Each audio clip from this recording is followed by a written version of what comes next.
am Jean-Michel Cousteau, and it will be my pleasure for the next several minutes to take you on a trip through the picturesque harbor and out to the legendary Los Arcos, the arches of Cabo San Lucas.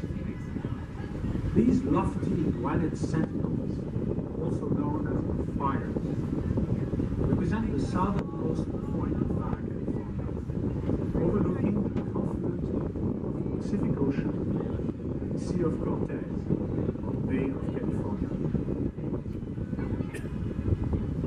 The Sea of Cortez is unique among the world's water systems.